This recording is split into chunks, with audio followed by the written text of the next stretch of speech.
hacer una presentación de Kino, de Joaquín Salvador Lavado, que nos acompaña. No voy a hacer una presentación porque no tiene muchísimo sentido, porque lo conocéis extraordinariamente bien, imagino la mayoría, y además sé que hay algunos, como tenemos también, entre otras cosas, Kino, personas que han venido a esta escuela de Sudamérica. Parece que te conocen bien, también los españoles, yo creo que casi todos más o menos, aunque tenemos una buena parte de gente de fuera de España, porque me parece que deben ser en 50 idiomas que se te ha traducido por ahí, o 30, o los que sean, ¿no? Me decía ahora mismo Kino que también estaba traducido al chino, no sé si alguno de ustedes es chino, pero parece ser que en China se ha editado también, ha sido importante. Bueno, inauguramos hoy en Sur la primera sesión de lo que hemos llamado diálogos. Por lo tanto, yo voy a hacer una presentación mínima de 5 minutos más o menos y a continuación las palabras son vuestras porque, bueno, él va a ir respondiendo, si le da la gana, a las preguntas que le parezcan pertinentes. Yo quería simplemente explicar, primero, que le tengo enorme agradecimiento a Kino por haber aceptado venir. Estaba en España, sabéis que le acaban de dar el premio Príncipe de Asturias, que es uno de los grandes premios que da este país, que es un reconocimiento. En realidad el premio es quizá al Príncipe de Asturias, el que Kino lo haya aceptado. Últimamente no todo el mundo acepta los premios y Kino ha aceptado ese premio por su extraordinaria relación con España también. Pasaba unos días en Madrid y como es viejo amigo nuestro y viejo amigo del círculo, pues le hemos pedido que viniera, a pesar de que tiene algún tipo de dificultades físicas, que no mentales, y aquí lo tenemos. Se lo agradezco muy especialmente porque además ha tenido algún pequeño problema último y sin embargo ha querido estar y me ha dicho, van a estar los chicos, así que tengo que estar, pues ya van a estar los chicos. Bueno, quería presentar simplemente, les he pedido a los profesores de Sur, tanto a los de teóricas como a los de talleres, les he pedido y les he facilitado un disco que hemos preparado Kino y yo, con algunas tiras que van a ser útiles a lo largo de toda la enseñanza de la escuela. Él nos ha dado el permiso para que las vayamos presentando, porque creo que son útiles desde muchos puntos de vista. Saben que en las tiras de Mafalda, por ejemplo, hay muchísimas referencias de carácter político, que no son las que más nos interesan en este momento, aunque sí nos interese lo político, pero hay muchísimas referencias de carácter, sobre el tema de la escuela, sobre el tema del proyecto, sobre el tema de la cultura, sobre distintos temas que pueden tener mucho que ver con lo que se hace en una escuela como esta. Así que, como presentación, les voy a presentar solamente 5 viñetas, anunciándoles que verán al menos 50 más. Si me pasáis la primera, por favor. La primera, las palabras de arriba las he puesto yo, que soy muy pedante: escuela, cronología, cantidad. Ahí tienen a Mafalda contando lo que va a ocurrir y lo que le van a meter en la cabeza. Esto es una amenaza a todos ustedes. Si la han visto ya bien, Cabraki, todo lo que en la escuela van a meter en la cabeza, es una duda que tiene la pobre Mafalda, porque esta es una tira de justo antes de entrar en la escuela. La segunda, por favor. Como ven, esto es lo que habrá dicho Valerio, que lo veo por ahí. Imagino que es lo que les ha explicado esto el primer día. Mi mamá me ama, mi mamá me mima, que es algo parecido a lo que les habrá explicado el primer día cuando les ha dicho, os vamos a explicar esto, lo otro, ¿no? Y como ven, Mafalda es una buena alumna y en vez de acosar a la maestra, la felicita, le dice que tiene una mamá excelente, pero por favor, enséñenos algo realmente importante. Esto es una incitación evidente a que acosen ustedes a los profesores y a que les exigen que les enseñen lo importante, porque ellos lo saben que es lo importante, pero a veces cuentan cosas que carecen de interés. Ustedes tienen la palabra. La tercera tira, por favor. Bueno, ahora está muy de moda discutir las cuestiones de cultura, de dinero, en fin. Todos sabemos que las ideas de Felipe son ingenuas. Es ingenuo pretender que la gente aprecie más la cultura que el dinero. Sería maravilloso, según Felipe, el mundo si las bibliotecas fueran más importantes que los bancos. Esto de los bancos, está pasando algo con los bancos últimamente. Y evidentemente Manolito, que es el comerciante, le llama extremista por esa pretensión.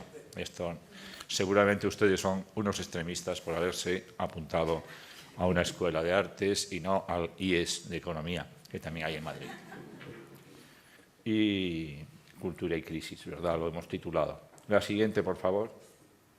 La siguiente es proyecto. El proyecto es algo que ustedes van a tener que hacer a lo largo de estos años, de estos 2 años, si es que siguen el año que viene.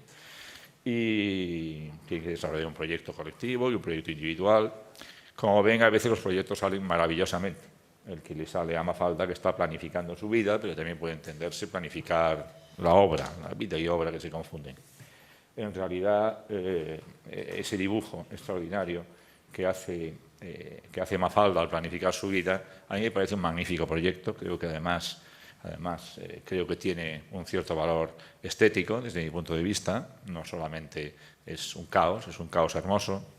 Y por otro lado me recuerda muchísimo, no sé si Quino pensaba en ello cuando dibujó esto, me recuerda una cosa que yo recomiendo mucho y que les he pedido a los profesores de teóricas que les expliquen. Aquel capítulo de Stern en el Tristan Sandy, donde el autor del Tristan Sandy, una novela del 18, le explica a los lectores cómo es la novela. Dice que el ideal de una novela es hacer una línea así, pero que le ha salido así, luego así y luego así. Bueno, de aquella manera. Esperamos que el proyecto les salga a ustedes tan bien, por lo menos, como el de Mafalda. Siguiente tira, por favor, y ya es la última.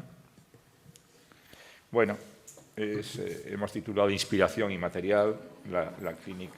La idea es absolutamente genial. Confieso que la he utilizado más veces. Quino me ha oído utilizarla en una conferencia.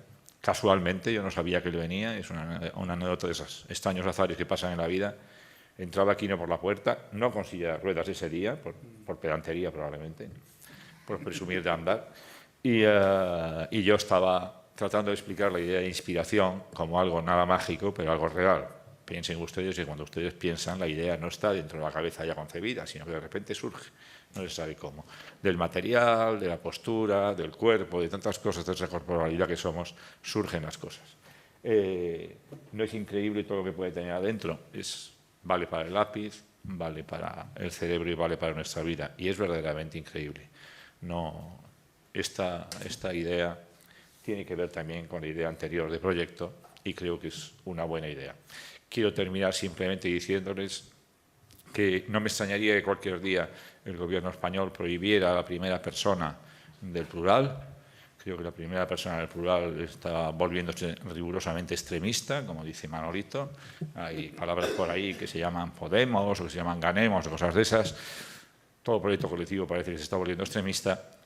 Yo quiero declarar aquí que con todos ustedes seguramente, ahora dirán ustedes si sí o si no, pertenezco a otro partido nuevo que también es primera persona del plural, se llama Queremos. Queremos Aquino. Muchas gracias. Gracias.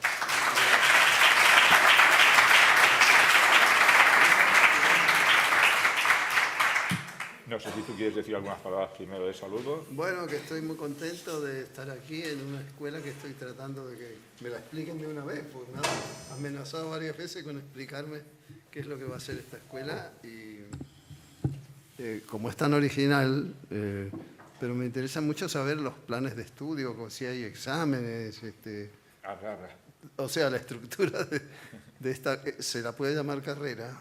Se la puede llamar carrera, sí. Ah, bueno. Es una escuela, por eso hemos dicho escuela, no es un máster, no es un curso. No, claro. Son 800 horas presenciales al año. Ajá. O sea que eso sí. Y ahí tienen mucha suerte, creo que son 32 alumnos en este momento y hay 38 profesores fijos. Es increíble. La proporción es verdaderamente increíble. Y si eso añadimos los visitantes, ¿verdad? Pues van a gozar o a sufrir a 100 personas, 30 personas. Es un disparate como lo hemos hecho, pero bueno, estamos en ello. Bueno, ¿y las disciplinas son cuántas? Las disciplinas son 3 disciplinas teóricas, digamos, que se llaman analogías, secuencias y recursos, y dentro de los recursos materiales y formas. Y luego hay 30 talleres prácticos. Después hay una parte de grandes lecciones con grandes maestros y después hay una parte de diálogos con grandes maestros y con grandes artistas y tú estás inaugurando diálogos. qué honor, realmente. Bueno, no sé, espero que... Pues que pregunten. Que pregunten o que comenten. No todas tienen que ser preguntas, ¿no? Pueden ser comentarios, pueden ser insultos. Insultos, lo que queráis, vamos. Sí, sí, quien quiera. Bueno, maestro, yo le conocí con 12 años y quiero que sepa que empecé a dibujar cómics por usted. Ah, sí. ¿Por qué cómics, Elena? Porque Kino. A mí me encantaría saber por qué. Porque yo me dediqué al cómic. Bueno, tiene mucho que ver con esto que ha mostrado esta tira de lo que cabe dentro de un lápiz, porque cuando yo tenía 3 años, mis padres se habían ido al cine, yo tengo 2 hermanos, entonces mis padres llamaron a un tío que era pintor, dibujante, publicitario, vamos. Y claro, no había televisión ni nada, y para tener quietos a 3 niños, hoy le das la tableta y se quedan ahí, pero en esa época no. Y entonces mi tío, que no sabía hacer otra cosa que dibujar, bueno, sacó un lápiz y empezó a dibujar lo que uno tiene en la cabeza, ¿no? Y que la mano te la guía el cerebro, pero esa es una cosa que uno no sabe si dibuja la mano, dibuja el cerebro, quién está dibujando. Pero es uno de los atractivos de esta profesión. Entonces, claro, mi tío empezó a dibujar montañas. Yo soy de una provincia muy montañosa. Montañas, ríos, caballos. Entonces yo tuve la noción de lo que uno quisiera, lo que uno era como la lámpara de Aladino esto, ¿no? Uno quiere que del lápiz salga una cosa, bueno, puede salir mi lucha de Hitler o lo que sea, ¿no? O una receta de cocina. Eso es lo maravilloso de la literatura también. Que cuando yo era pequeño también había mucho radioteatro, ¿no? Que se hacían novelas famosas y uno tenía que imaginarse todo, ¿no? Sacando los ruidos que hacían los técnicos de sonido, ¿no? Los cascos de los caballos, las peleas con espadas. Que por cierto hay una película de Kiarostami que es maravillosa, que se llama El Kirim, que es un poema persa del siglo XII, y lo que ha hecho este tipo es que la película uno no la ve nunca. Son varias mujeres en una sala de proyección, hay algún hombre por ahí también mezclado. Y entonces uno va siguiendo como era el radioteatro cuando uno era chiquito, ¿no? Por la banda sonora de la película y las expresiones que van poniendo estas mujeres, uno se va enterando de cómo es. Me parece una idea buenísima. Y para gente que le interesa el arte y toda su forma, me parece un ensayo que no se podría dejar de ver. Bueno, ¿por dónde íbamos? Porque a los 3 años A descubriste... los 3 años yo decidí que quería ser dibujante. No sabía todavía de qué, claro, pero me quedé maravillado con esto, que de un lapicito así saliera todo lo que uno quisiera.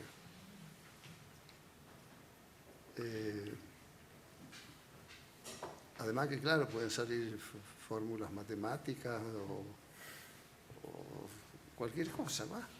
Entonces yo dije, bueno, uno con este instrumento en la mano tiene un poder increíble, ¿no? Porque además la gente que se inhibe, que por ejemplo mi mujer, que es doctora en química, es fantástica para todo lo que sea arquitectura. Y ella no siguió arquitectura porque creía que para eso había que saber dibujar. Y no, yo creo que no tiene nada que ver. Lo que tú decías de las estructuras que tanto da para construir un puente, una represa o cualquier cosa, ¿no?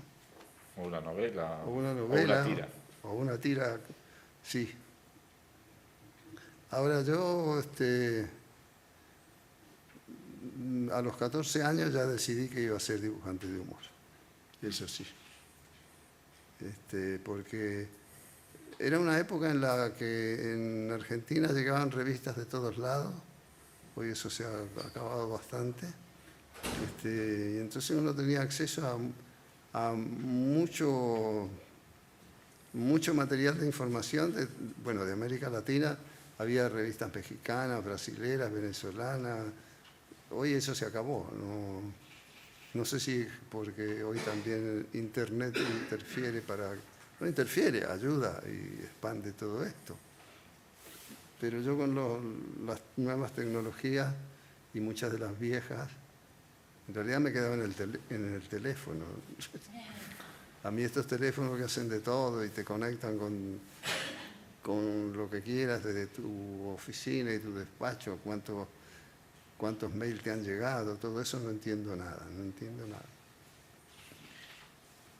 De hecho, yo te he enseñado antes una de las tiras de Quino se editaban así, se editaban en revista y yo las guardaba, todavía no se editaban en libro. Esto es la pura prehistoria y aquí veis igual que a ti la de los 3 años, te impresionó, esto debía tener yo 17 y 18 cuando recorté esto del material y se lo he traído para que lo veas. Yo ya no recordaba qué revista era, y es una revista argentina que se llamaba, ¿me dijiste? 7 días. 7 días. Me coleccionábamos porque esto todavía no se editaba en Tusquets, que es el que luego editó las tiras en castellano en España. Esto, más preguntas seguro que hay. ¿Oís bien? Porque si no oís bien, yo lo que iba a decir es que podéis, los que podáis prescindir de las sillas, acercaros y escuchar de pie o lo que sea más cerca. Porque... No tienen por qué ser preguntas a mí me interesa mucho porque ustedes han elegido esto también como... Pregúntales. Como eso, que cada uno me cuente su versión. Yo quería preguntar una cosa. Sí. Me adhiero a la admiración de la compañera y de verdad que me considero un maestro. Muchísima gente se ha quedado triste. He dicho que iba a encontrarme con usted en este diálogo y mucha gente se me hubiera encantado estar aquí donde yo estoy, donde estamos vosotros. Siempre he respetado muchísimo su ojo crítico y me gustaría saber realmente, tanto tiempo lleva usted afilando su ojo, ¿cómo ve usted lo que está pasando hoy? ¿A dónde vamos a parar y qué está pasando? Porque es que no sabemos qué está pasando. No sabemos. No sabemos. Si es un ojo afilado, a ver si su experiencia puede aportarnos un poco de luz. ¿Esto qué va a pasar ahora? Mi experiencia es que yo soy de una familia republicana española. En mi casa había muchas discusiones políticas. Cuando yo tenía 4 años comenzó la guerra civil aquí. La perdimos, lo cual ya me dejó una amargura sobre lo que podía pasar en el futuro con cualquier cosa. Mi abuela era comunista, mis padres no, pero eran republicanos y bueno, había mucha discusión política. Y se acaba la Guerra Civil Española y empieza la Segunda Guerra Mundial, muy poco tiempo después. Y ya en esa época yo iba solo al cine, tenía 8 años cuando fui la primera vez solo al cine. Y claro, pasaban los noticieros de la guerra, lo que estaba pasando en Europa, y vi desde las invasiones alemanas a los países europeos hasta la liberación de París. Entonces, además, claro, el cine en esa época era... Los norteamericanos hacían películas que, como eran ellos aliados de los rusos al principio, los rusos eran gente bastante buena, los japoneses eran malísimos, los italianos estaban ahí, que no se sabía nunca dónde estaban. Y bueno, se acabó la Segunda Guerra Mundial y el cine empezó a cambiar. Los rusos empezaron a ser malísimos, los japoneses ya no eran tan malos, y eso me creó también un desconcierto de dónde está el bien y dónde está el mal. Esto de que los que eran malos hasta hace poco, ahora eran buenos y viceversa. Entonces siempre me he criado con esta historia de dónde está el bien, dónde está el mal, con la religión también. Uno cuando es chico le meten muchas tonterías o se las quitan, ¿no? Porque mi abuelo me llamaba y decía, niño, ¿tú sabes lo que es una misa? Yo decía, no.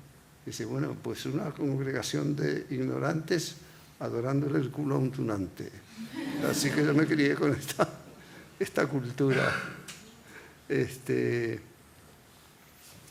Y entonces, ¿qué puede pasar hoy con el mundo? Yo cuando tenía 9 años también, o 11 o 10, llegó un señor vestido de explorador con casco de corcho, botas hasta acá, y dice, ¿en esta casa tenéis la palabra del Señor? Dice yo, bueno, pues aquí está. Y me regaló una Biblia protestante. Y yo la empecé a leer y ahí también se me armó, la utilicé muchísimo para sacar ideas, porque la Biblia está llena de cosas también que no, la gente piensa que es un libro religioso y no, es una colección fantástica de cuentos y de poemas y esto cuando lo he dicho en alguna feria del libro, siempre alguien, cuando yo digo que he leído la Biblia sin ánimo religioso, hay gente que se ofende. No veo por qué. Pues una señora historias. se fue de un acto público en Buenos Aires, la feria del libro, dando un portazo, porque yo había dicho esto, que la usaban para... Y que hay historias muy divertidas, muy divertidas, trágicas y divertidas, como la historia de Sodoma y Gomorra, ¿no? Y las hijas de Lot y toda esa historia. Las hijas de Lot no las dan nunca en religión. No. Eso nunca lo explican en religión, lo que pasó. No. Pero bueno, léanlo ustedes, no se lo vamos a estropear. No, porque es curiosa esa historia de que Dios ve lo que pasa en Sodoma y Gomorra y dice, bueno, no, esto no puede continuar así. Y manda a 2 ángeles a que vengan a controlar si esto está así, como se dice, o no. Y bueno, llegan estos ángeles a Sodoma y Gomorra y se tienen que encerrar en la casa de Lot porque la gente de esos lugares tenía obsesión sexual y querían aprovecharse de los ángeles, acoso sexual a los ángeles. Y Lot sale y dice, no, los ángeles no, les doy a mis hijas, no, queremos los angelitos. Eso es increíble, ¿no? Sí. Es increíble el padre ofreciendo a las hijas y quedándose con los ángeles. Claro. Y bueno, cuando ya Dios ve que eso es un desastre y decide destruir todo, una vez que Dios destruye todo, las hijas de Lot dicen, bueno, pero si se ha acabado la humanidad, tenemos que continuarla nosotros. Entonces emborrachan al padre y también... También. Se lo hacen con papá. Claro. Para que siga la humanidad. Para que siga la humanidad. Y que el intento de Dios fracase, que es una necesidad constante. Sí. Porque tiene el proyecto demasiado claro. Antes en el coche, cuando traía Aquino, veníamos comentando una historia que la gente no suele conocer y así descansamos un momento y seguimos. La gente no sabe por qué razón existe el diluvio universal. Y yo lo he sabido hace muy poco, hace unos 8 o 10 años. Digo que si ustedes leen la Biblia, verán que en la Biblia no se explica el porqué del diluvio. Se dice que de repente Dios decide destruir a la humanidad que había creado, pero no decide, no se nos da la razón. Es una cosa un poco rara. Y dice, bueno, ¿y por qué? Bueno, pues en textos de más o menos 1500 años antes, que ya han sido traducidos, tablillas sumerias, acadias y tal, el mito es distinto. Es muy parecido, pero distinto. El mito en el que la Biblia se inspira, ¿no? Consiste simplemente en que los hombres han sido creados para servir a los dioses por un deus deuteros, por un segundo dios de segundo orden, digamos, ¿no? Que es el dios Fabro, el dios que hace cosas, que es una especie de pre-Prometeo, se llama Ea o Enlil, según las tradiciones, y el dios Padre es un poquito bruto, y entonces está muy enfadado por lo siguiente: a pesar de que los hombres hacen cosas, les hacen sacrificios, les dan de comer, hay una cosa muy molesta, y es que hacen mucho ruido a la hora de la siesta, que es cuando a él le gusta acostarse con su mujer y después de tener una buena relación dormir. Y entonces decide exterminar a los hombres simplemente porque no le dejan dormir. Es una razón un poco extraña, pero eso es lo que pasará luego a la Biblia, solo que probablemente los escritores bíblicos les parecía poco seria la razón, y además con una cierta connotación sexual. Yahvé está solo y en cambio aquel Dios tenía mujer. Y entonces eso, digamos que va suprimiendo, se va cambiando por un motivo ético, lo que era un motivo muchísimo más duro. Es muy interesante, tienen ustedes edición en español de un libro que se llama Cuando los dioses hacían de hombres, hecho por dos grandes especialistas en literatura mesopotámica, Jean Bottero y Noah Kramer, y son traducciones de todos los mitos cosmogónicos y también antropogónicos, de fundación del mundo y de fundación de los hombres, ¿no? Porque los dioses hicieron a los hombres para que trabajaran para ellos. Hay más historias que no les voy a contar, pero es que es interesante. Yo iba a interrumpir un momento porque tú estabas diciendo que en la guerra los rusos eran buenos al principio y los japoneses eran malos. Sí. Pero acaba de salir otro libro, yo aquí me preocupo por la escuela, por darles bibliografía, acaba de salir un libro de un profesor de Harvard que se llama Ben Urbant, que voy a pedirle a Miguel de Machado Libros que lo traiga rápidamente, que se llama The Collaboration Hollywood's Pact with Hitler. Y trata de los 10 años anteriores y cómo la mayor parte de las películas americanas, durante 10 años, desde el año 30, hay asesores nazis que van diciendo esto sí y esto no, y cómo se adapta a eso. Goldwyn, por ejemplo, que era judío, Samuel Goldwyn, etcétera, ¿no? El libro acaba de salir, es de un profesor de Harvard, no es ninguna locura, y como imagen hermosa, no sé si la van a ver desde ahí, vamos, hermosa intelectualmente. Tenemos aquí, tú no la puedes ver, Kino, pero te lo cuento, está el Pato Donald, brazo en alto, saludando fotos de Hitler. Esto es, bueno, el libro será interesante. Esto no es lo que ustedes creen, esto es al revés. Esto es cuando Walt Disney decide limpiar su pasado pro-nazi y entonces hace una película crítica en la que Donald, que es el personaje medio loco, con bombas y tal, pero en realidad, bueno, es interesante. La crónica la he encontrado el día 4 de este mes, o sea, anteayer, y venía en La Razón, que a pesar de su orientación, pues es muy interesante muchas veces y trae cosas muy interesantes en la parte de cultura.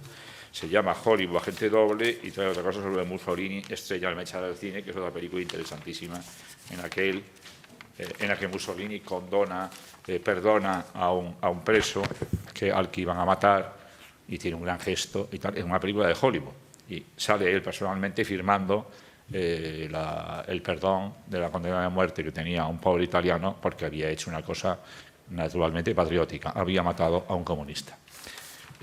Bueno, les dejo esto para que se lo reproduzcan si quieren la copia, y quiero decir, hay una historia antes de tu historia, que por edad tú empiezas a ver a los rusos como buenos, pero hay 10 años antes en que al parecer la Alemania de Hitler era buena en Hollywood. Ajá. Era fascinante gráficamente, Claro. estos desfiles que hacían, y con una tipa que lo filmaba como la Riffi esta, ¿cómo se llamaba? ¿Tía von Harbu o No. te refieres a Leni Riefenstahl? Riefenstahl. Es que también es muy interesante Tía von Harbu, la guionista de Lang, que era mujer de Lang y que era del partido nazi. Eso se ve muy bien en Metrópolis y se ve muy bien en Nibelungos y en otras películas de la época. Pero deberían preguntar ustedes, porque ya he hablado otra vez demasiado. No, porque el nazismo ha tenido para mí siempre un atractivo muy perverso.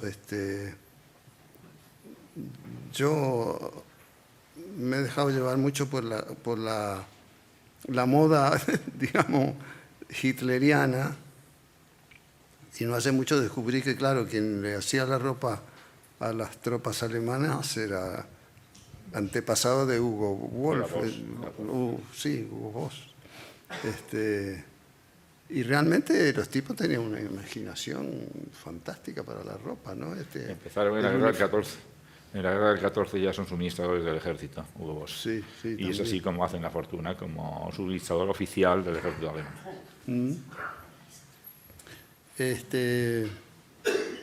Bueno, eso, a ver. Hay una chica. Hola, buenas. Hola. Yo soy de Venezuela. Ajá. Tengo dos. Primero, tengo un gran agradecimiento que darle en mi nombre y en nombre de amigas mías que saben que estoy aquí por todo su trabajo tan creativo, reflexivo, inteligente, que nos ha enseñado cómo vivir en sociedad leyendo sus caricaturas, y bueno, que agradecer en el nombre de mis amigas y en el mío. Bueno, gracias. ¿Y cómo decidiste inscribirte en esta escuelita? Yo estudié diseño gráfico y soy artista plástico. Yo siento que tengo algo que decir y buscar más recursos, más herramientas, más idiomas para poder decir, como por un lado aclararme un poco más y otro como tener muchas manos para poder hacer, bueno, expresar mi reflexión como artista y bueno, como ser social. ¿Estás aquí en España desde hace mucho, poco? No, estoy aquí desde hace poco. Me vine con mi familia, tengo 3 meses aquí. Ah. Y justamente tengo una pregunta que tiene que ver un poco desde mi venezolanidad, que tiene, la tengo escrita porque es un poco compleja y como para aclarar mi idea la escribí. Entonces, ¿qué nos diría hoy de esa fuerza rebelde, eterna y joven, diría mafaldesca, que nos hace querer cambiar el mundo? Sí. Esa gran energía que están, y de cómo, de la apropiación de esa energía por parte de regímenes totalitarios. O sea, esta energía tan importante que es apropiada de alguna manera por ellos y que, bueno, que es robada, para mí es como robada, pues que esa energía de querer cambiar el mundo termina siendo una acción política inclusive para perpetuarse a personas que ni siquiera tienen esa intención. Entonces, y mi pregunta iría más bien, bueno, ¿hacia dónde apuntar esa energía? O sea, ese querer cambiar el mundo para que no sea robado, entre comillas. No sé, ¿está claro? Está claro, y hoy ante la pérdida de ideologías es muy difícil saber a dónde, porque antes la cosa era bastante más fácil, ¿no? Si uno era de izquierda o de derecha, cuando eso estaba mucho más definido que hoy. Entonces uno tenía ideales así, de democracia, y las nuevas generaciones, pobres, no han... A mí me impresionó mucho. Yo conocí París en mayo del 68, caí ahí sin proponérmelo, me lo propuse, pero no estaba enterado del follón que se iba a armar ahí. Y me tocó de pleno, así, la policía con una... La policía francesa es terrible, todas son bastante terribles.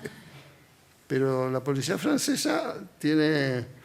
que no era la policía, eran los que ellos llaman la guardia de infantería, sería una cosa así.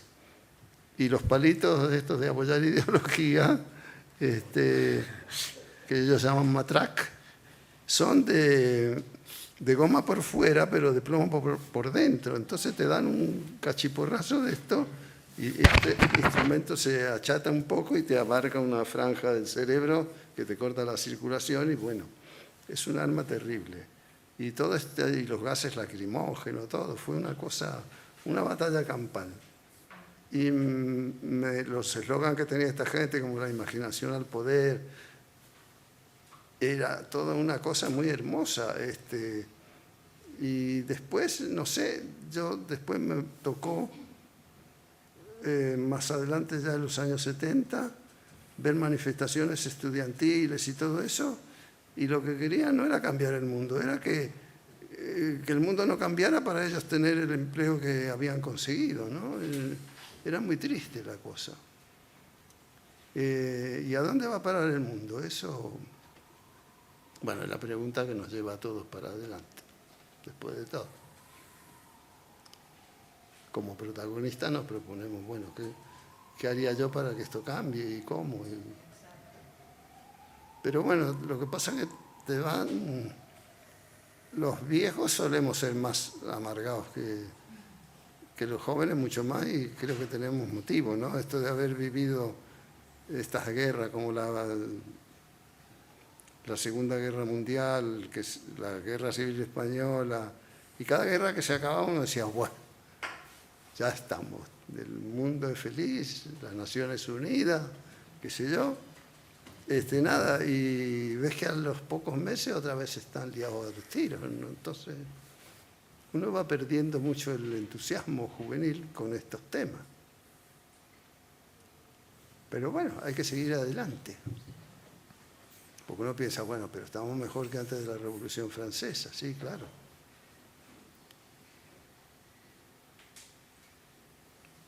Bueno, no quería ponerlos tristes. Pero es así. ¿Qué tal? ¿Qué tal, Quino? ¿Qué tal? En primer lugar, dices aquí Bueno, me imagino que como buena parte de una generación nueva a la que pertenezco, he descubierto las viñetas y el trabajo de Quino gracias a mis padres que tenían los cuadernitos rectangulares que se fueron editando, un poco recopilando Mafalda. Primero conocí el personaje de Mafalda y luego ya un poco pasados los años ese otro Quino un poco más adulto, más político, más ácido, más antropológico, si cabe, que es a mí sinceramente con el que me quedo, más que con Mafalda me quedo con los otros, yo personalmente. Quiero hacer tres preguntas, permitidme un poco el egoísmo de querer acaparar aquí con tres preguntas, pero quiero hacer tres preguntas relacionadas un poco con la forma y el fondo, ¿no? Parece que siempre nos quedamos con ese Quino ácido, ¿no? que disecciona la anatomía humana, pero me gustaría también hacer un poco hincapié en la forma. A mí me gusta mucho dibujar, admiro enormemente su trabajo, porque me parece que tiene un análisis, una síntesis de las formas que cualquier persona que dibuje no puede menos que caérsele la baba con esa admiración absoluta. Al menos por mi parte, cada vez que veo esas viñetas grandes de una página, donde en una página se cuenta una historia maravillosa, ya no es tanto lo que se cuenta, sino cómo se cuenta. Entonces, las tres preguntas, en primer lugar, era cuáles eran sus referentes intelectuales, pero también a nivel plásticos, si me la podía responder, esa era la primera referencia de algún modo. ¿En quién se ha inspirado para dar un poco al coco y pero también para darle a la mano? Bueno, a ver, yo hice la escuela primaria en mi provincia de Mendoza, en Argentina, y inmediatamente ingresé en la Escuela de Bellas Artes de la Universidad Nacional de Cuyo, que es la región de 3 provincias que están en la frontera con Chile. Y yo, que ya quería ser dibujante de humor y tebeos y todo eso, me encontré dibujando animales embalsamados, jarrones, bustos de Pericles y de otros griegos. Y yo dije, ¿para qué quiero yo estudiar geometría del espacio? Si voy a ser dibujante... O sea, yo mismo me menospreciaba lo que quería hacer. Entonces, bueno, abandoné a los 2 años de Bellas Artes. Y me arrepentí luego de mayor mucho porque tuve que aprender solo y mal lo que en esta facultad me hubieran enseñado bien y con buena orientación. Porque después yo, en base a esto, cuando vi el Museo Picasso de Barcelona y vi cómo dibujaba Picasso a los 9 años, y luego ver que hay chicos jóvenes que dicen, bueno, una vez que Picasso rompió la figura humana como la rompió, ¿para qué hay que estudiar como para dibujar como Rubens o Leonardo? Y no, si uno tiene que romper una figura, tiene que saber primero cómo era la forma de esa figura cuando estaba bien construida. Si uno la quiere destrozar, bueno, saber dónde dar el martillazo.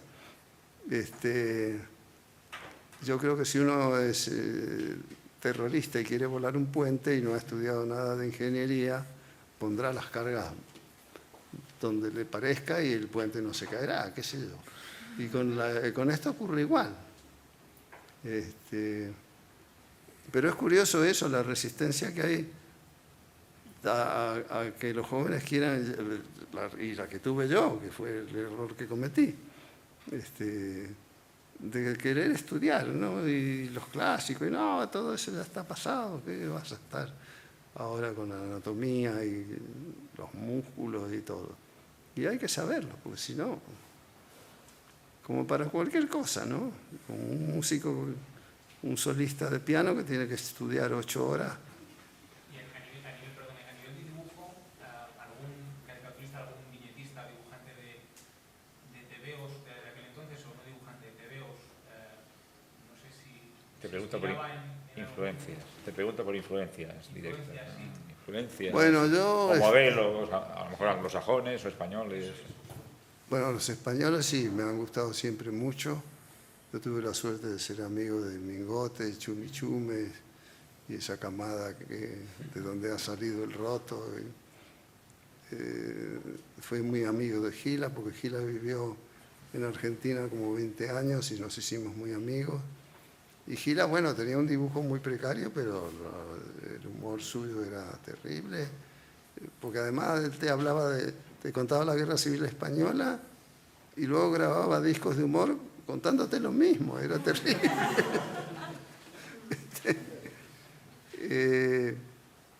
Y luego cuando yo tenía 18 años, volviendo al tema de que en Argentina en ese momento llegaban revistas de cualquier parte, me cayó Paris Match en las manos y ahí había dos dibujantes franceses, uno se llamó Bosc y el otro Chaval, que hacían humor mudo y que no tenía nada que ver con lo que hasta el momento se hacía, ¿no? Que eran chistes de un matrimonio leyendo el diario en el desayuno. Esta gente salió con una cosa surrealista, muy simpática, muy alocada y sobre todo que fuera humor mudo, eso me atrajo mucho. Después en Buenos Aires, bueno, yo llegué a Buenos Aires con mi carpetita desde mi provincia y tuve un intento fallido que me dijeron, mira pibe, las ideas están muy buenas, pero el dibujo es un desastre. Entonces, bueno, me volví a mi provincia, hice la mili y cuando terminé la mili, ayudado por mi hermano mayor, volví a Buenos Aires, empecé a recorrer todas las redacciones hasta que en una me dijeron, bueno, se nos acaba de ir el humorista que teníamos, así que vamos a publicarte. Y así empezó y estos dos dibujantes franceses me influyeron muchísimo. Curiosamente los dos se suicidaron. Así que bueno, que no es una idea a la cual rechace, lo cual que es un lío conseguir los medios de hacerlo sin impresionar a nadie, ni dejar todo lleno de sangre, porque ahorcarse es muy feo, encontrarse un tipo ahorcado ahí, no. Es barato, pero es feo. Barato. Sí. Barato es interesante en esta época de crisis, pero creo que ha subido, el precio de la soga ha subido también. Yo tengo un amigo que es guionista de TVO, que se llama Carlos Muñoz, y Enrique y Sampaio, eran dos guionistas y dibujantes muy buenos. Y el tío de uno de ellos se suicidó tirándose a las vías del tren. Pero antes se compró un paquete de galletitas y una lata de 20 litros de pintura roja. O sea que cuando se tiró al tren y reventó la lata de pintura roja fue un espectáculo. Como el de las dos torres. Es como Ana Karenina, pero un poquito más. Claro. No se tira al tren. La otra pregunta, la segunda pregunta, a lo mejor me estoy respondiendo a mí mismo, pero ¿por qué el humor? O sea, el humor no deja de ser una forma de poder meter el dedo en la llaga sin que duele demasiado, o riéndonos de nuestra misma condición humana, pero ¿por qué siempre el humor como forma de contar las cosas, esa obsesión por el humor?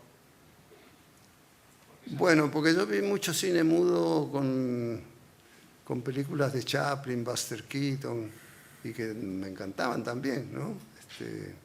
Para mí el humor era una cosa muda, por eso estos dos dibujantes franceses me habían impresionado tanto. Y yo tengo dificultades para hablar, aunque no parezca con ustedes, porque bueno, es muy grato estar aquí. Entonces, el humor me parece, yo tenía una abuela que era la que era comunista, era andaluza y tenía muchísimo sentido del humor, pero muchísimo. Me acuerdo cuando mataron a Carrero Blanco, estaba muy feliz y contenta y decía, yo nunca he visto volar un coche por el cielo. Debe haber sido estupendo estar allí. Y no sé, me parece una fórmula que resume todas las cosas. O sea, para quienes hayan visto de Chaplin El Camino del Oro, no sé si acá se habrá llamado igual, La Quimera del Oro. La Quimera del Oro aquí, sí. La Quimera del Oro. La escena en que él se come su botín y chupa los cordones como si fueran tallarines. Después hice una página con eso. pero es muy graciosa la escena, pero es de un dramatismo espantoso. Entonces me pareció que el humor es una forma que amalgama estos dos sentimientos. Porque otra cosa que también me llamó siempre la atención, que la gente pregunta, ¿qué es el humor para ustedes? Y nadie te pregunta, ¿qué es la angustia? Siempre pregunta, ¿qué es el humor?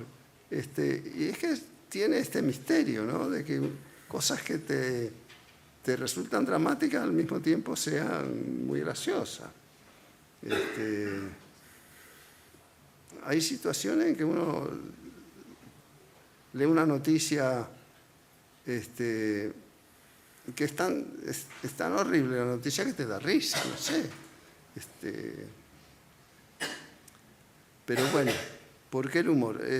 Eso, como yo al principio yo leía libros de Freud, de Bergson, sobre qué es el humor, y un día dije, ¿para qué me voy a estar preocupando yo?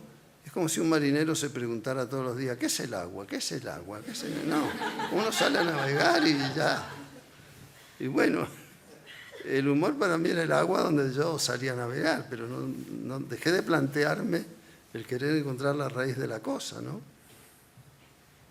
Antes hablabas de Gila, Sí. y yo recuerdo todavía, y debe hacer 40 años, un chiste de la época de la guerra de Vietnam, una sola viñeta que es un poco lo que estás diciendo, ¿no? Dramatismo y al mismo tiempo una inteligencia monstruosa y al mismo tiempo humor. Se ve a dos soldados, en la viñeta se ve a dos soldados norteamericanos, y uno de ellos tiene en brazos a un chinito, un vietnamita, y lo está acuchillando por todas partes. Y el otro le dice, pero Johnny, deja de darle puñaladas. Y dice, pues que deje de llamarme asesino. Es una cosa absolutamente bestial, pero cuando uno ve el comportamiento de ciertos países con otros, pues es que es eso. Claro, claro. Hace poco ha habido uno, a unos 10 o 12 años, que bombardeaba Irak y dice que se metió con mi papá, que lo dijo textualmente, ¿no? El señor presidente del gobierno de Estados Unidos dijo que bombardeaba porque se había metido con su daddy. Es así. Quiero decir, pero de los grandes con los pequeños, no me refiero, no es una cuestión ideológica, ¿no? Es decir, lo malo era que le había insultado y por lo tanto estaba diciendo que era un asesino. Bueno, el humor, aquí en la España de Franco, que tú también conociste, se practicaba mucho. Y también desde antes, no has citado nada cuando te preguntaba por las fuentes, lo que era para nosotros el TVO o lo que era para nosotros el Pulgarcito, todos aquellos personajes como Carpanta o como aquellos personajes que denunciaban el hambre sin necesidad de contarlo, como Carpanta, o la inexistencia de hombres como las hermanas Gilda, o todas aquellas cosas tan terribles, porque aquí los niños de aquellos años vivíamos con una cosa terrible, que era que en los TVO se contaba lo que no se contaba en otros lados, con lo cual teníamos una existencia todavía más dramática, si se quiere, ¿no? Desde el punto de vista del dramatismo del humor, quiero decir, ¿no? Carpanta era un personaje que tenía hambre todo el rato y se peleaba con los perros por un hueso. Las hermanas Gilda buscaban novio porque los hombres habían muerto en la guerra o habían desaparecido y había muchas más mujeres que hombres y andaban desesperadas buscando un novio, como si fuera un trébol de 4 hojas. Doña Urraca era una beata que aporreaba a los novios cuando los veía de la mano, vestida de negro. Era una cosa, es muy curioso todo eso, ¿no? Ahora mismo tenemos aquí en el Círculo una exposición de Ibáñez para mostrar precisamente eso que era la chapuza nacional con Pepe Goteri y Otilio, el 13 de abril del Percebe con el caco y con la gente asaltando. Siempre ha servido, siempre ha sido útil. Esto era un anuncio, ¿eh? Para que vayáis a ver la reportación de abajo. Sí. Perdona mi acento, soy de Canadá. En su vida ha hecho un montón de dibujos, pero me imagino que también hay dibujos que nunca ha hecho. Recibe usted la inspiración, pero nunca lo ha dibujado. Entonces yo quiero saber cuál es su relación con estos dibujos que nunca ha hecho. Que nunca dibujé o nunca se publicaron, ¿o sí? Nunca se publicaron o que el momento se fue y no lo ha dibujado o no sé. O también puede ser que es una necesidad que lo ha hecho cuando la inspiración venía. Yo, lo que tiene el dibujo, el de humor o cualquiera, ¿no? Es que es un poco como, uno nunca sabe qué se le va a ocurrir. Y Freud esto decía que era como, bueno, que es como irse a la cama y decir, esta noche voy a soñar que estoy con Penélope Cruz. Y, no, uno sueña lo que no sabe que tiene adentro, pero... entonces mi método de trabajo era, a menos que leyera una noticia en el periódico que me indignara mucho, entonces yo me proponía hacer algo sobre ese tema. Pero si no, uno empieza a publicar y una vez que empieza a publicar se da cuenta de los errores que ha cometido en su dibujo, que dibujaba árboles o nubes que no hacían falta. Y eso me dura hoy todavía con el cine, ¿no? Que muchas veces yo voy, por ejemplo, en el avión, veo una película cuando veía, porque ya lamentablemente no.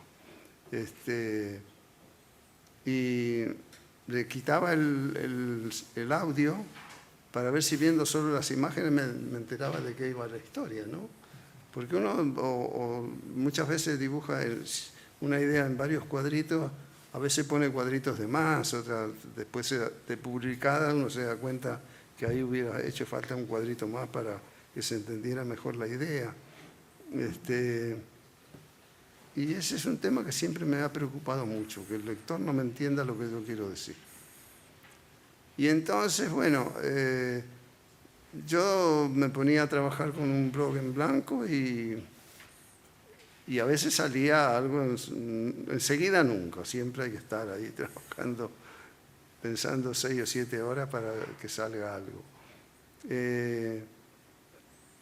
Y si no, hay ideas que uno empieza a pensar y sabe que pueden servir, pero no sabe cómo terminarlas. Entonces yo tenía un alto así de páginas así, que me gustaba el principio y el desarrollo hasta que no sabía el final. Y una de las cosas que siempre me dio mucha rabia es que en las revistas, bueno, está el fantasma de la entrega. Hay que entregar el viernes a tal hora, bueno. ¿Y por qué si uno empezó a pensar lo que tenía que entregar el viernes, lo empezó a pensar el martes, se le ocurre el viernes a la mañana, a última hora, cuando ya uno está comiéndose las uñas de qué es lo que va a entregar? Es como si uno tiene adentro una persona que te tiene que tirar la idea y te tiene ahí todo el tiempo en vilo y no te la tira y no te la tira, hasta que al final llega un momento en que, bueno, como diciendo, bueno, toma, ahí está la idea. Y ese descontrol que uno tiene sobre su propio pensamiento, siempre me dio mucho fastidio. Entonces tengo muchas ideas y así inconclusas, ¿no?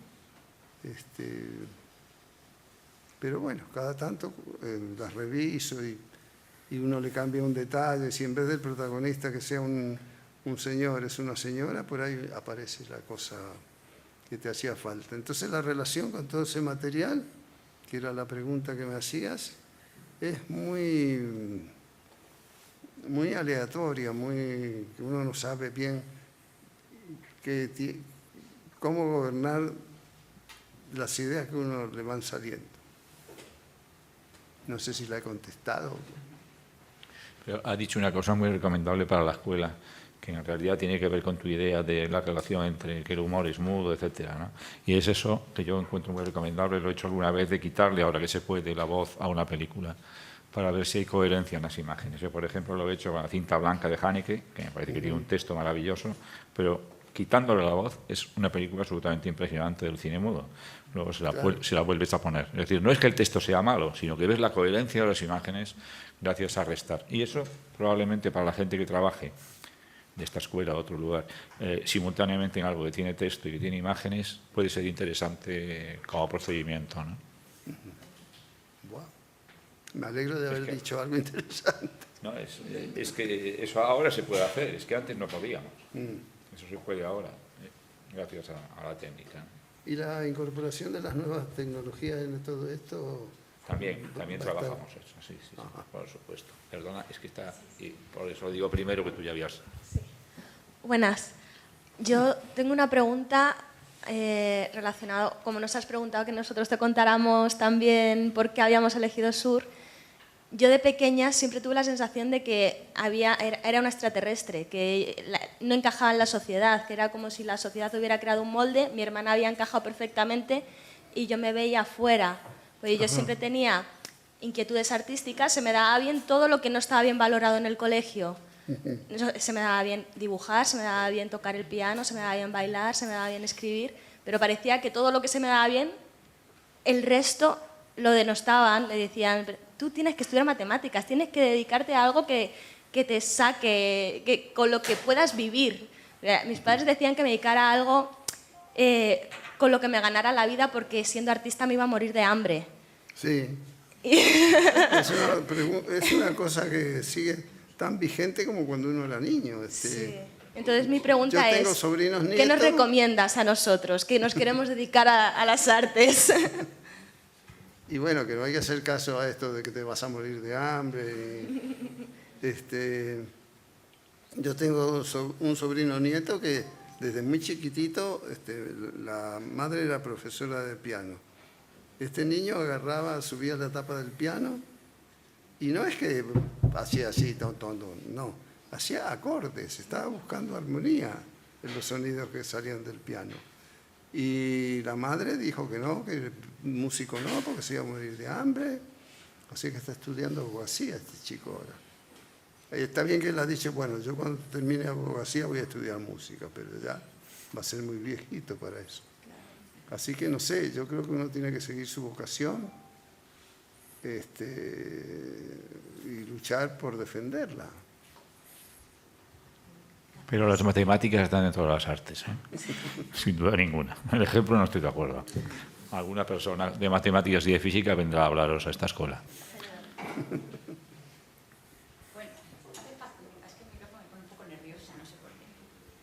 Bueno. Pero así queda grabado.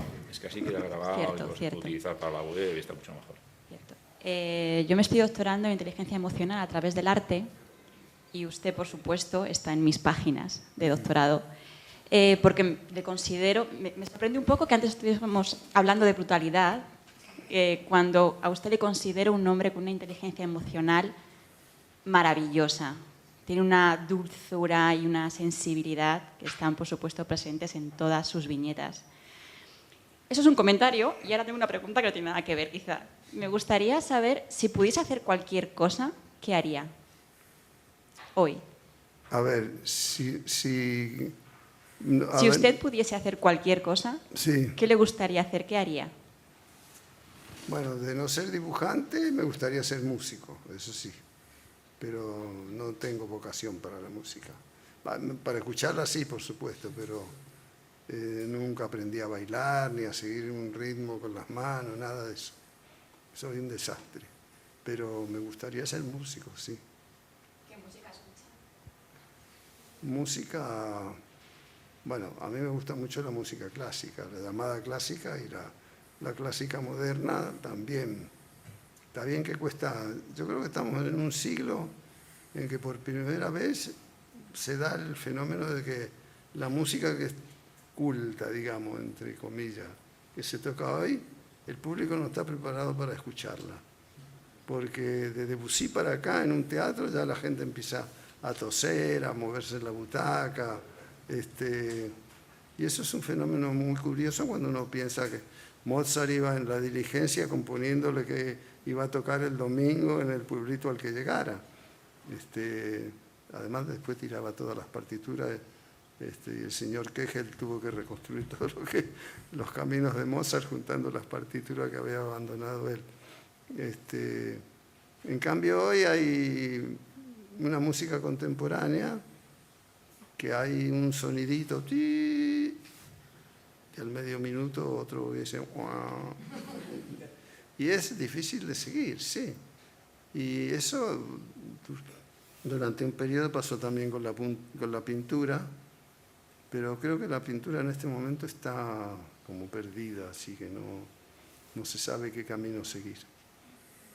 Bueno, en política, ni en economía, ni en nada se sabe qué camino seguir, pero bueno.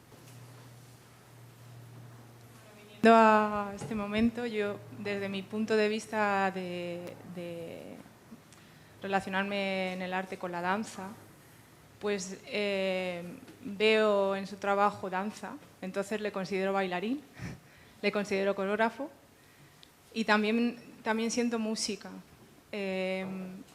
Y mucho más, siento que hace flamenco, porque es a lo que me dedico. Entonces creo que también el arte, para el que mira, viene de lo que uno, en lo que uno cree, en su formación, desde ahí se mira todo. Y puede ser el autor, el artista puede ser cualquier cosa desde el público, ¿no? Desde el que observa aquello.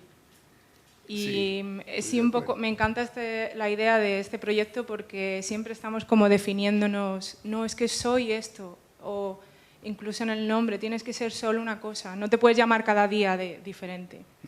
Entonces, esta idea de generar cualquier posibilidad y de serlo todo, ¿por qué no? O ser nada, en realidad, ¿no? Así que, y bueno, que estoy súper feliz, no me lo creo todavía de que esté aquí, escuchando delante de usted, esté aquí. Y bueno, pues muchas gracias por este regalo. Bueno, gracias. Como no hay pregunta, por allí hay otra.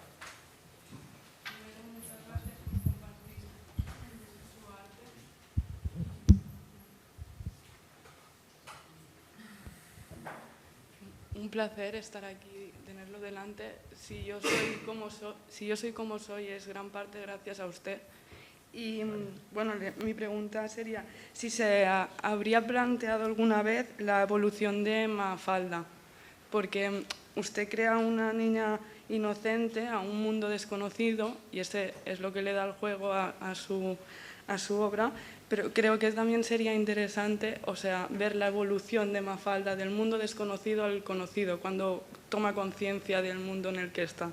Si su respuesta es negativa, creo que debería replanteárselo porque podría ser muy interesante y con las nuevas tecnologías ahora sería súper fácil. Y si su respuesta es afirmativa y no lo ha hecho, le querría preguntar si es por la frustración de que el hecho de que usted está criticando un sistema de valores, el cual ese es el que le está alimentando a usted, y encima que en vez de mimbar hacia abajo ese sistema, ese sistema de valores tan, perdón por la expresión, asqueroso, va creciendo.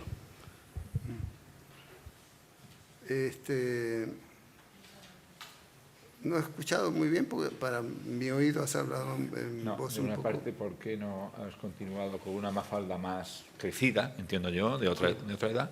Después de su gran obra, que creo que podría estar muy bien, la evolución de... Sí, la evolución, imagino, también creciendo en edad, sí, a lo mejor. Del mundo, de una Mafalda más... Del mundo de la inocencia. ¿Por qué no continuaste con eso y que podrías haberlo hecho ahora con la tecnología actual, quizá mejor, por de un lado, y si no ha sido por la frustración de que el mundo actual le parece asqueroso? No. ¿Te parece? Perdón. Sí, ¿Te sí, parece sí. ¿Puedo volver a expresarme, por favor? Sí. Es que, pero hazlo más alto porque vale. Si no... Perdón. Mi pregunta es que ya hay una Mafalda muy inocente a un mundo desconocido, por eso le da el juego a toda su gran obra. Entonces, mi pregunta, si usted se ha planteado alguna vez hacer una Mafalda adolescente por la evolución de la Mafalda inocente que desconoce al mundo y por eso hace esas cuestiones. Entonces, ¿cómo sería la Mafalda adolescente siendo consciente de del mundo? Entonces, ya está. Bueno, hay un hecho fundamental. Cuando yo dibujaba Mafalda, yo tengo 5 sobrinos. Estos sobrinos tenían desde 1 año y medio hasta 7, 8 años, 9. Entonces sabía lo que pensaban los chicos de esa edad. Hoy, que esos sobrinos han crecido y no he tenido contacto con nuevas generaciones así como para pescar qué es lo que piensan. No sé lo que piensan. Yo no tengo la menor idea hoy de lo que piensa un niño que se pasa el día con estas maquinitas así. Me parece que es un mundo fabuloso, porque lo que antes uno tenía que buscar en una enciclopedia, ahora lo tiene todo ahí así. Pero no sé cómo piensan hoy los jóvenes, no tengo idea. Y nunca me ha gustado dibujar cosas sobre las que no tengo cierta experiencia, ¿no? O sea, yo he dibujado astronautas y nunca estuve en una nave espacial, pero eso es distinto. Entonces, no, así como de deportes tengo muy poco material, porque a mí el deporte, la competitividad agonística, como se dice, me revienta bastante, porque que un señor por una décima de segundo ese día sea campeón y al día siguiente a lo mejor era una porquería lo que hacía. Entonces no sé nada de deporte, pero y ya te digo, con los jóvenes me pasa igual, ¿no? Me parece que tienen a disposición un mundo que yo desconozco además, porque toda esta tecnología, por ejemplo, esta fotocopiadora que la fotocopia sale en 3 dimensiones y después uno se la da a otro aparato y ese aparato es capaz de fabricar una maquinita como la que está en la fotocopia. Esto no me entra en la cabeza. Es como cuando te dicen el banco tal ganó tantos millones de no sé qué. Y es una cifra que yo siempre me pregunto, bueno, pero es dinero físico, no es nada. Es peor cuando te dicen que perdió. Sí. Porque cuando te dicen que perdió te lo van a sacar del bolsillo. Es peor cuando te dicen que el banco perdió, más vale que gane. Sí. Es una ironía. De todas maneras, a tu pregunta, yo creo que la Mafalda adulta existió siempre, porque a fin de cuentas Mafalda, o Mafalda y Quino, o Mafalda y Felipe, quizá, sí. Yo creo que Quino podría decir como Flaubert en Madame Bovary, cuando dice Madame Bovary c'est moi, pues yo creo que Quino es un poco esa mezcla de Felipe y Mafalda. No hemos hablado de Felipe, pero yo siempre recuerdo una anécdota, una tira maravillosa en la cual al final Felipe dice, y con la cantidad de posibilidades que había y que me haya tocado ser precisamente yo. Eso es una idea no solamente freudiana, sino sobre todo argentina. Es un homenaje a lo mucho que nos han enseñado los argentinos. Sí, querías.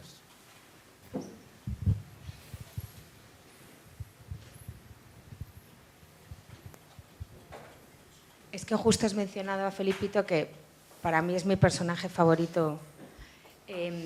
Y no sé si era usted consciente de que estaba apuntando un nuevo concepto con él, que es la procrastinación, que en aquel momento no existía como tal y que es una cosa que se ha puesto muy de moda y en que mucha gente se siente identificada. Con Felipe.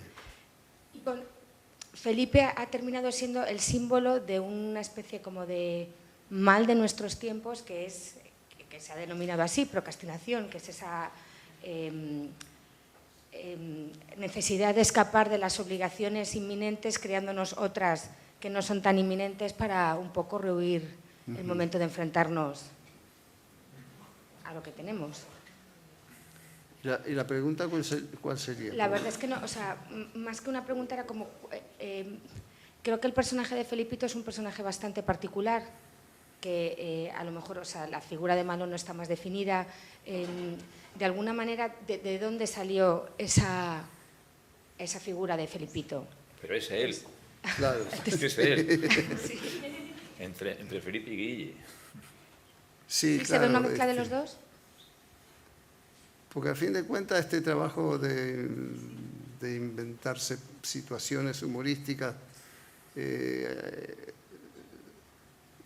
es lo que dice siempre mi mujer, que pareciera que yo soy un tipo que tiene mucha fantasía y no la tengo. Yo tengo muy separado, por ejemplo, mi mujer me dice, ¿dónde te parece que caería mejor este sofá? ¿Acá o allá? Y yo no tengo la menor idea, digo, hasta que no lo vea puesto allá o acá, no te sé decir. Y entonces me dice siempre, no tienes imaginación. cómo? Y todo lo que he hecho. Pero es cierto, tengo dividido una cosa de la vida práctica del mundo volátil de Felipe. Porque uno también se imagina cosas que quisiera haber sido uno y que, no sé, es muy complicado todo esto. No sabría cómo contestarte. No, de nada. Hola, buenas noches, Quino. Como mis compañeros ¿Dónde me... estás? ¿Dónde estás? Voy muy discretita, de verde. Aquí al frente. Al frente, ahora. No, es que no. No te vas. Quino, ¿dónde la puerta? Ah, ya. Ya. Me uno a la enhorabuena de mis compañeros y es un lujazo contar con usted aquí.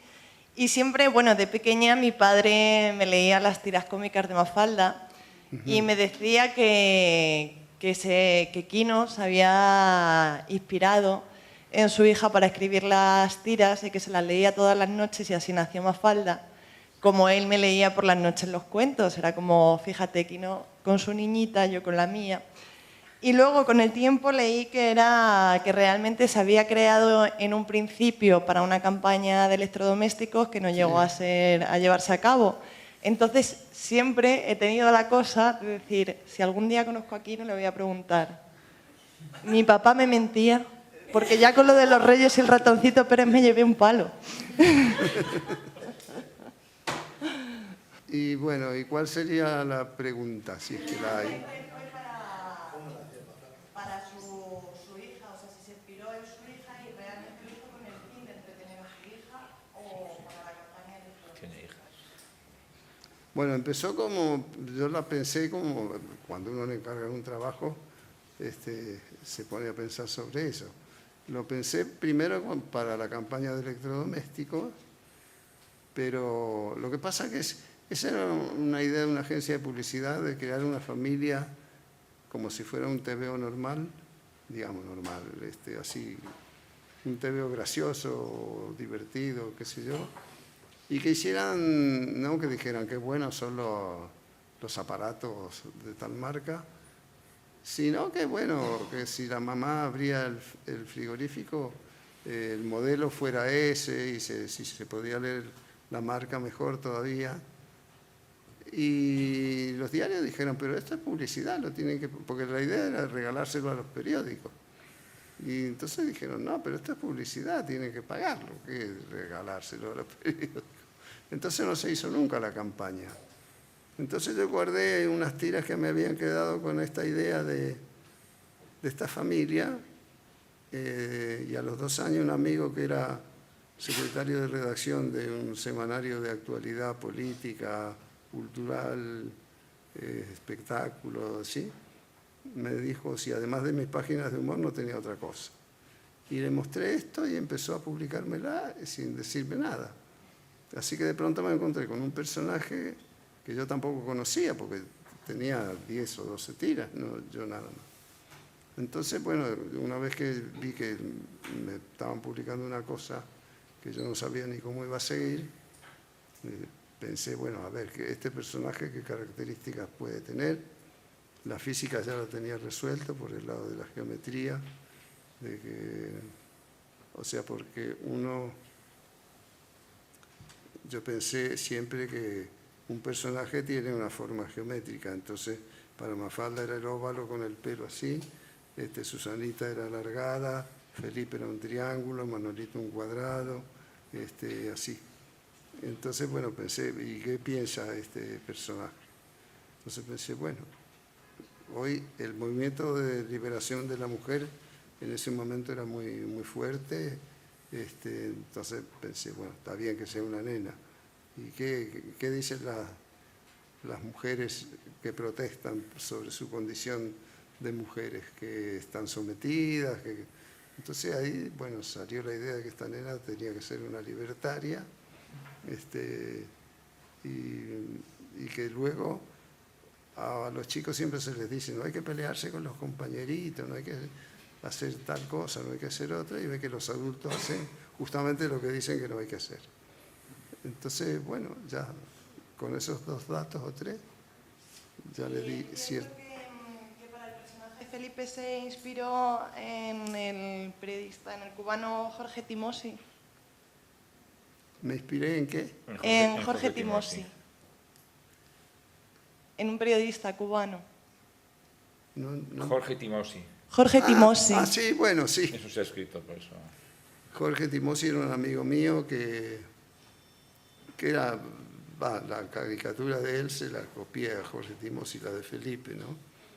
Era un amigo poeta que se enamoró de la Revolución Cubana apenas tomó el poder en La Habana y se fue para allá, se hizo ciudadano cubano, y fuimos muy amigos. Él escribía poemas, tiene 2 o 3 libros que yo le ilustré.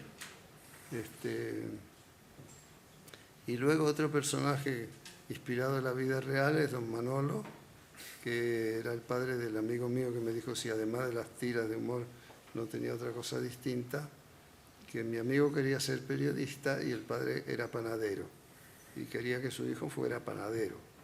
Entonces un día se peleó con su padre, rompió una parte de una puerta de una patada y se vino a la pensión donde yo vivía a vivir conmigo y nos hicimos muy amigos.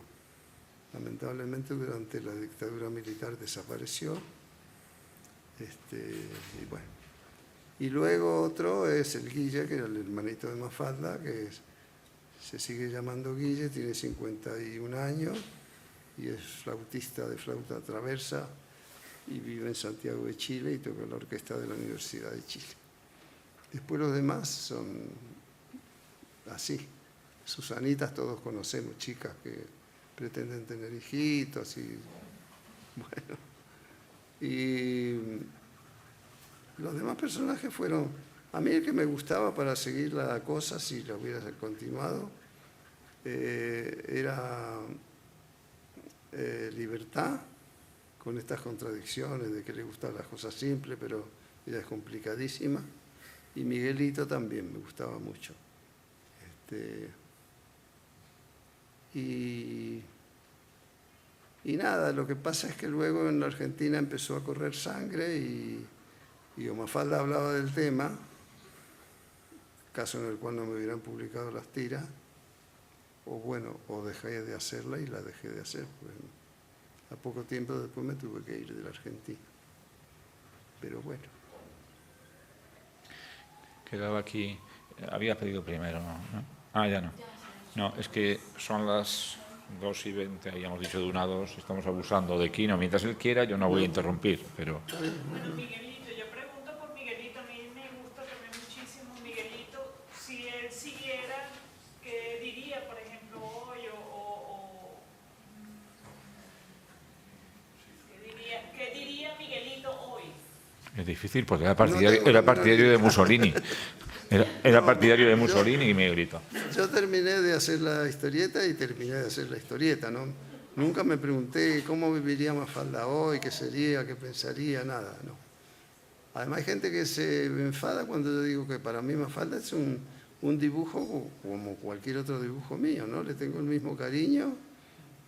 Yo pienso siempre que soy una especie de carpintero, que a cada mueble que hace le pone el amor con que lo ha hecho y entonces lo quiere tanto a cualquiera. Está bien, se dará cuenta que hay muebles que le salieron más feos que otros, pero uno los quiere a todos por igual. Y para mí no hay diferencia entre los personajes así que tenían continuidad o una página semanal que trata un tema que nunca había tratado, con un personaje que nunca más volverá a aparecer.